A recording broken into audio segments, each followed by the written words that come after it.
Okay, so currently I have a vacuum pump running. There it is, you can hear it. And I have it running to my manifold set. And it's connected, low side, high side. You can see right here, see that banana clip? Well, that new wire runs down to the AC compressor. Let's see if we can get down there. See that? See where it's connected down there? So the wire was off and gone, so I had to extend it because it was missing an inch for some reason, so I don't know why yet. But that's my temporary connector, so I need to get a new connector to the compressor that I can solder to here, to this wire right here, because that's what turns the clutch on. So right now we're at negative 28 bars of mercury on that side, and we're at negative on the high side, so we don't need to know the exact number for that. But well, we want it at about 30, but I don't want to turn it on so long that because if you want all of the oil out of the system, you run this all for an hour.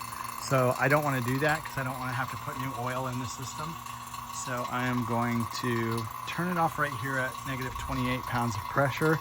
So I will close these valves.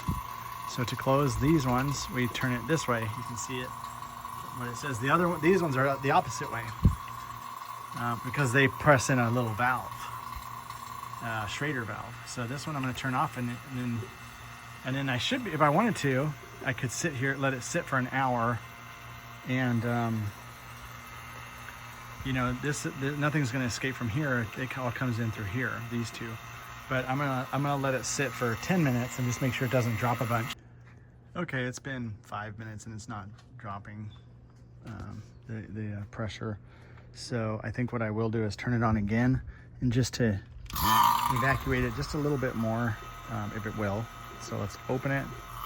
You can hear that one. That means it's actually sucking air, but we don't want it pulling out oil like I said.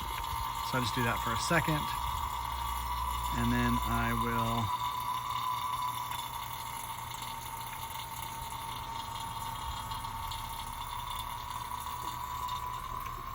shut it off here and here, and then we'll be ready for some Freon. So I will get the Freon. Here's the Freon we're using. I think we're gonna put in, I don't know how much, 20 ounces of Freon. So this is 134A. Basically, I make sure this is not gonna poke a hole in it. Let's do that. And then I'm gonna twist it on to here. And once I do that, there it is. I'm going to connect this to this guy. Remember, those valves up here are still closed. So this has vacuum in it right here. These lines have vacuum. But I do have to purge this guy of any air. So that's what this button right here is for. So we're gonna do that, but let's get this thing kind of in place. Let's see if I can show that. Yeah. Okay, so now we can spin this on. I'm gonna put this right here. Can you see it? Nope, let's do that. Okay, now I can put this on. Okay, it's tight. All of my stuff is closed up still. So what I can do is turn on the car, which, do I have keys for it? No, I do not. So let me go get some keys. Okay, now that I have the keys, I'm gonna turn on the car and turn on the AC. One good thing is the car won't run the compressor, even though there's oil in it. It probably won't run the compressor because there's low pressure in it, or no pressure or negative pressure. So it probably has a safety feature that won't allow it to do that. Let me check to make sure that everything is clear before we do that. Looks like everything is fine where it is. I'm gonna turn the car on, turn on the AC, and I'm gonna turn it to on, max AC, AC. So we're good. So now I'm on full blast. Right now you're not gonna feel any cold air, of course. And I'm gonna see if the compressor is running. It shouldn't be, but if it is, it's okay because it does have oil in it.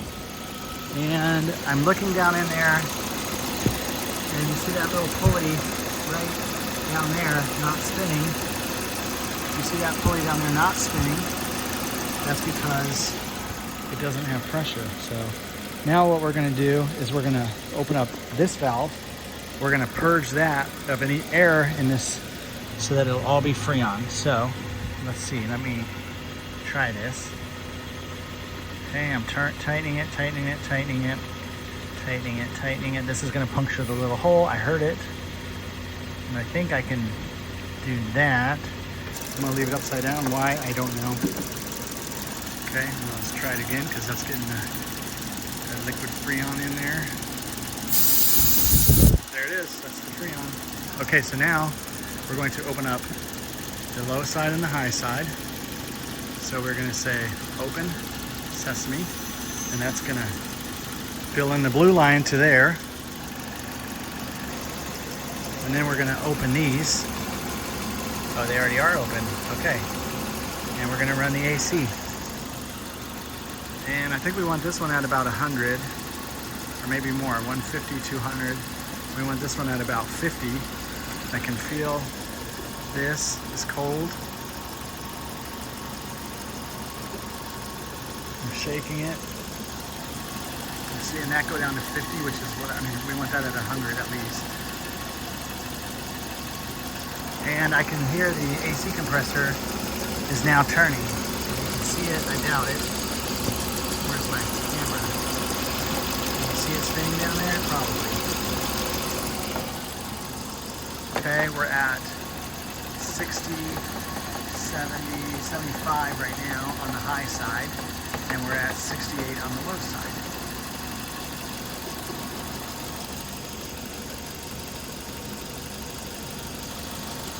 And we're gonna let it just run.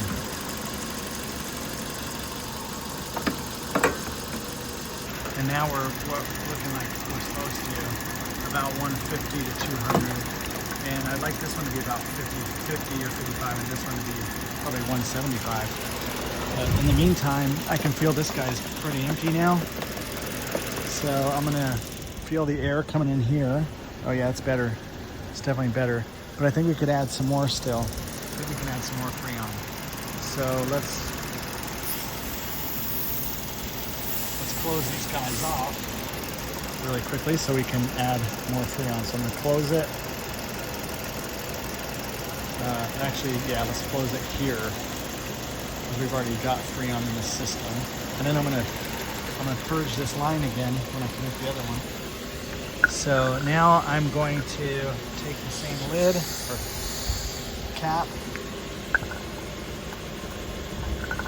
and I'm gonna put it on that one, and then we're gonna purge this again by pressing that button, and then we're gonna let it go into the low side again.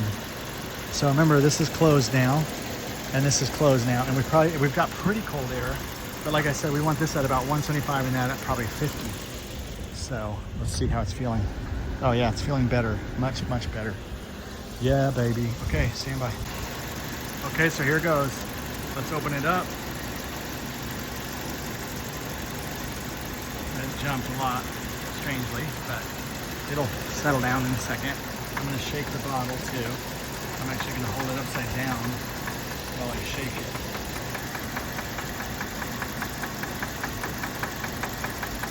There it goes. It's dropping down on the low side and it's up higher on the high side. So we're at almost 175. And let's see what it drops down to. There you go, look at that, 55. And it's still got some in it, but we don't want to overdo it, so I'm going to turn it off right there at 60 and 175. So let's turn off the low side. There we go. Now let's go feel it. Let's see how it feels coming out.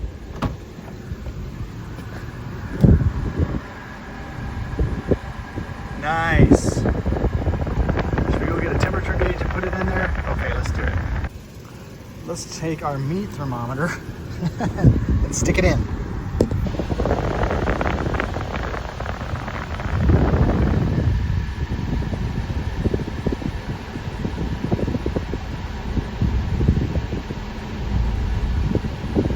Okay, last two things I'm going to do. I'm going to put these caps back on to prevent any Schrader valve leaks. Low side and high side are two different sizes. So there's the low, here's the high. High side's fatter, bigger. High side shouldn't be cold. It's not, it's actually hot. Cold side should be cold, and it sure is. It's cold, cold, feels like ice. Now let's check the temperature inside. From the meat thermometer.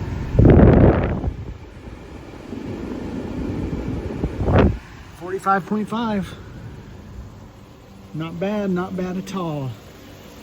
So we're happy. So I'll order that new connector. So it goes to the AC compressor down there and just solder it on. Final result 44.2.